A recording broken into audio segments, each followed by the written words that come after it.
Walang kawala naman sa CCTV ang pangloloob ng tatlong armadong lalaki sa isang oil mill compound sa Lucena City, Quezon noong linggo. Patuloy nang isinasagawang investigasyon ng pulisya tungkol sa pagkakakilanlan ng mga salarin na walang nakuha na gamit o pera sa naturang bahay. Ang mga detalye hatid ni Dustin Bayog.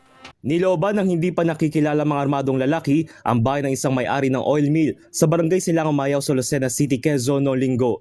Batay sa inisyal na report ng pulisya, bandang 1:50 ng madaling araw na magpunta ang tatlong lalaki sa loob mismo ng oil mill compound. Dito nila ginapos ang bantay ng security guard at kinuha ang service firearm kabilang na ang mga bala. Gumamit umano ang mga ito ng crowbar upang makapasok sa bahay kung sa makikita naman sa may binahaging kuha ng CCTV ang mga nakayapak na mga lalaki na may suot na balaklava. Kita rin ang pagpasok ng isa sa mga lalaki na may hawak na baril sa in-house office kung saan iniisa-isa mga drawer na tila may hinahanap. Sa naging panayam sa DZRH, ayon sa biktima, sila lang tatlo sa loob ng bahay na mangyari ang panloloob kung saan nasa baba ang kanyang mga magulang habang ito ay nasa master's bedroom sa second floor. Sa isang anggulo, muntik lang ito magpang-abot sa isa sa mga lalaki hanggang sa may tumunog sa loob kung kaya sila na alarma. Nakalis sa mga lalaki kung saan naiwan ng crowbar habang ayon sa biktima ay wala nakuha na kahit anong gamit o pera bagamat nasira ang mga bintana at pintuan.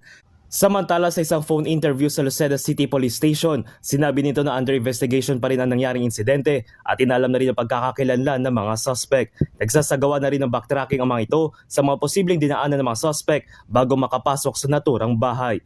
Para sa MBC TV Network News, ito si Dustin Bayog ng DZRH TV. Una sa Pilipinas, una sa Pilipino.